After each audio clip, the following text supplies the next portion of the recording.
reflexão e explicação da liturgia do dia, o poder da fé. E se uma única palavra de Jesus pudesse transformar a situação que mais preocupa você hoje? Na primeira leitura do livro das Lamentações, contemplamos a profunda dor do povo de Jerusalém após a destruição da cidade e do templo, consequência de sua infidelidade a Deus. O autor descreve o sofrimento, a fome, as lágrimas e a desolação do povo, mostrando como o pecado e o afastamento do Senhor podem trazer graves consequências para a vida pessoal e comunitária. Ao mesmo tempo, a leitura nos ensina que, mesmo em meio à dor e ao arrependimento, o caminho da esperança permanece aberto através da oração sincera e da conversão do coração. O convite para derramar as lágrimas diante de Deus e clamar por sua misericórdia recorda que o Senhor nunca abandona aqueles que se voltam para Ele com humildade e confiança. O Salmo de hoje nos ensina que, mesmo em meio às ruínas, ao sofrimento e às aparentes derrotas, o povo de Deus pode clamar com confiança pela sua misericórdia e fidelidade. O salmista recorda a destruição do templo e a humilhação dos pobres, mas não perde a esperança, pois se apoia na aliança que Deus fez com seu povo. Este salmo nos mostra que podemos apresentar ao Senhor nossas dores, injustiças e angústias, certos de que Ele não abandona os humildes e os necessitados.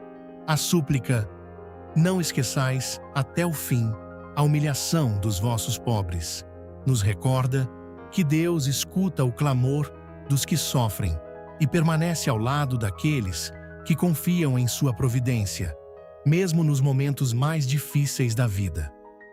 A reflexão do Evangelho de hoje é a explicação do Evangelho de Mateus, capítulo 8, versículos de 5 a 17. O Evangelho de hoje nos conduz a Cafarnaum, cidade que se tornou um dos principais lugares da missão de Jesus na Galileia. Após descer da montanha, onde havia proclamado o Sermão da Montanha, Jesus entra na cidade e é imediatamente procurado por um oficial romano, conhecido como centurião. Este detalhe possui grande importância, pois os romanos eram os dominadores da Palestina naquele tempo e muitas vezes eram vistos com desconfiança pelos judeus. No entanto, o Evangelho mostra que a graça de Deus não conhece fronteiras, nacionalidades ou posições sociais. O oficial aproxima-se de Jesus movido pela dor e pela compaixão, não por uma necessidade pessoal, mas pelo sofrimento de um empregado que se encontrava paralisado e sofrendo intensamente.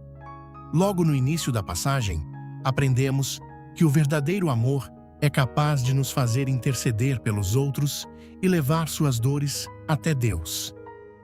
A resposta de Jesus é imediata e cheia de misericórdia: vou curá-lo. Cristo não faz perguntas sobre a origem do homem, sua profissão ou sua religião. Ele simplesmente se dispõe a ajudar. Contudo, o centurião pronuncia palavras que atravessaram os séculos e permanecem vivas na liturgia da Igreja. Senhor, eu não sou digno de que entres em minha casa.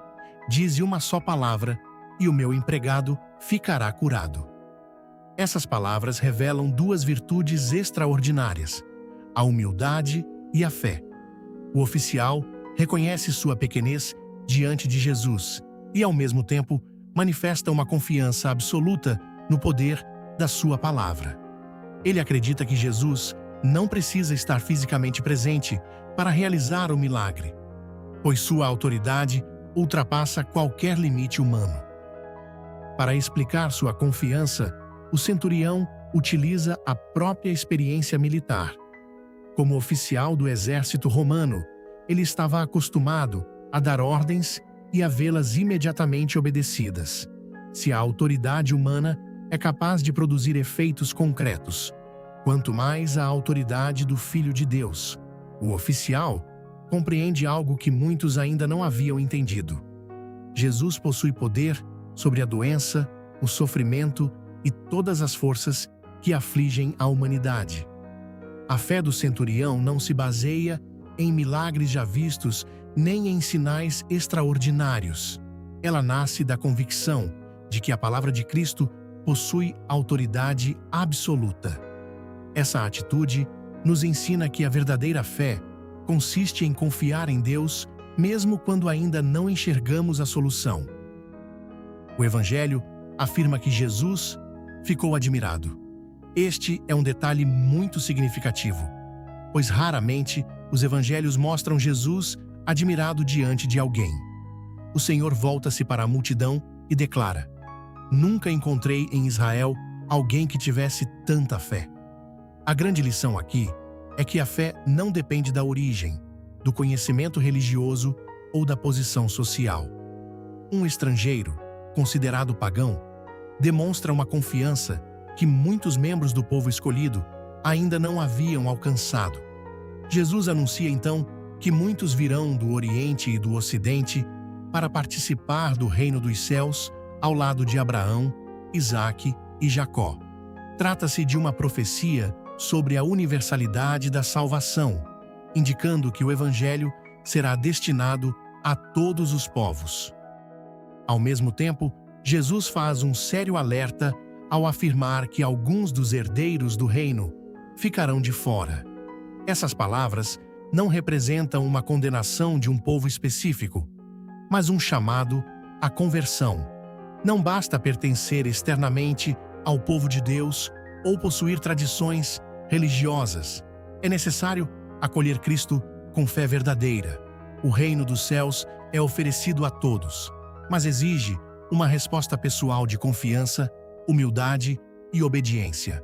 O centurião torna-se, assim, um exemplo para todos os cristãos, pois sua fé foi capaz de abrir as portas da graça divina.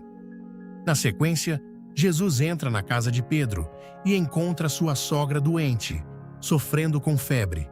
O Senhor aproxima-se dela, toca-lhe a mão e, imediatamente, a febre desaparece. A reação da mulher é significativa. Ela se levanta e começa a servi-lo. No contexto bíblico, levantar-se simboliza uma nova vida, uma restauração. A cura recebida transforma-se em serviço. O Evangelho ensina que a ação de Deus em nossa vida não termina na cura ou na bênção recebida. Ela nos impulsiona a servir aos irmãos, à Igreja e ao próprio Cristo. Quem experimenta o amor de Deus é chamado a colocá-lo em prática. Ao cair da tarde, muitas pessoas doentes e atormentadas são levadas até Jesus. Ele cura os enfermos, expulsa os espíritos malignos e consola os sofredores. O evangelista Mateus conclui a passagem citando o profeta Isaías. Ele tomou as nossas dores e carregou as nossas enfermidades. Essa frase revela a missão profunda de Jesus. Ele não veio apenas ensinar ou realizar milagres, mas assumir sobre si as dores da humanidade para trazer salvação e vida nova. Ainda hoje, Cristo continua se aproximando de nossas enfermidades físicas, emocionais e espirituais. O Evangelho nos convida a repetir as palavras do centurião com fé sincera.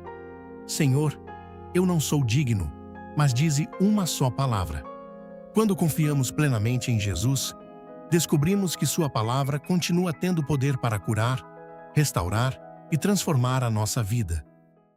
E você, que ficou até o final, reze conosco a oração que Jesus nos ensinou. Pai nosso que estais no céu, santificado seja o vosso nome. Venha a nós o vosso reino.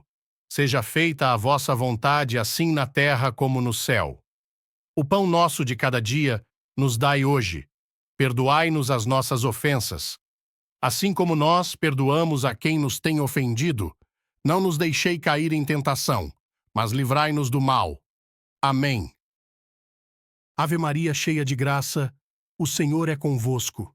Bendita sois vós entre as mulheres, e bendito é o fruto do vosso ventre, Jesus.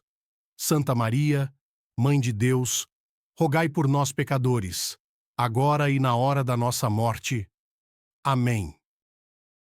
Glória ao Pai, ao Filho e ao Espírito Santo, assim como era no princípio, agora e sempre, pelos séculos dos séculos. Amém. A paz de Cristo e o amor de Maria. Tia Alessandra. E aí, povo de Deus? Gostaram da reflexão de hoje? Não esqueçam de se inscrever, curtir e comentar. Isso ajuda no crescimento do nosso canal. Beijos da tia Alessandra.